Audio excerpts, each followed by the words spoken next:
In education, the one thing we know how to measure best is IQ.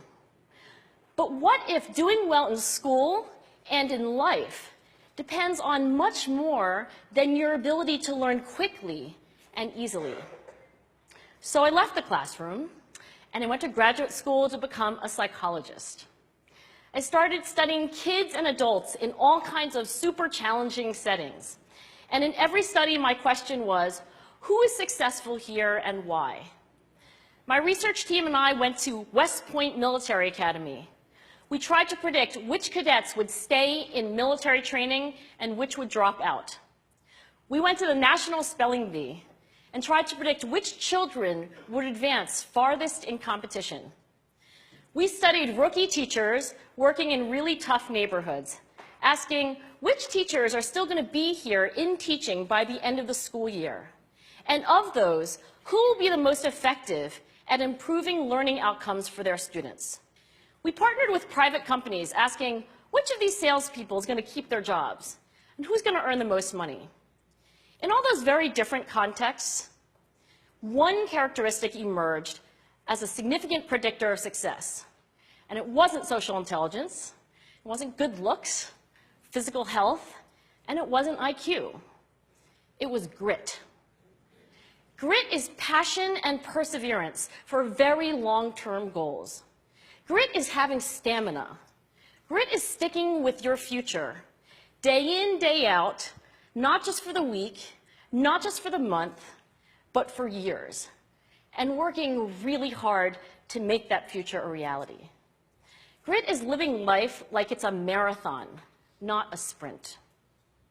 A few years ago, I started studying grit in the Chicago public schools. I asked thousands of high school juniors to take grit questionnaires, and then waited around more than a year to see who would graduate. Turns out that grittier kids were significantly more likely to graduate, even when I matched them on every characteristic I could measure, things like family income, standardized achievement test scores, even how safe kids felt when they were at school. So it's not just at West Point or the National Spelling Bee that grit matters, it's also in school, especially for kids at risk for dropping out. To me, the most shocking thing about grit is how little we know, how little science knows about building it. Every day, parents and teachers ask me, how do I build grit in kids? What do I do to teach kids a solid work ethic? How do I keep them motivated for the long run? The honest answer is, I don't know. What I do know is that talent doesn't make you gritty. Our data show very clearly that there are many talented individuals who simply do not follow through on their commitments.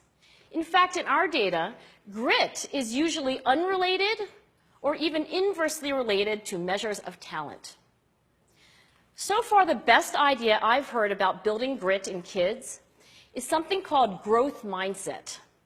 This is an idea developed at Stanford University by Carol Dweck, and it is the belief that the ability to learn is not fixed, that it can change with your effort. Dr. Dweck has shown that when kids read and learn about the brain and how it changes and grows in response to challenge, they're much more likely to persevere when they fail because they don't believe that failure is a permanent condition. So growth mindset is a great idea for building grit, but we need more. And that's where I'm going to end my remarks, because that's where we are. That's the work that stands before us. We need to take our best ideas, our strongest intuitions, and we need to test them. We need to measure whether we've been successful, and we have to be willing to fail, to be wrong, to start over again with lessons learned. In other words, we need to be gritty about getting our kids grittier. Thank you.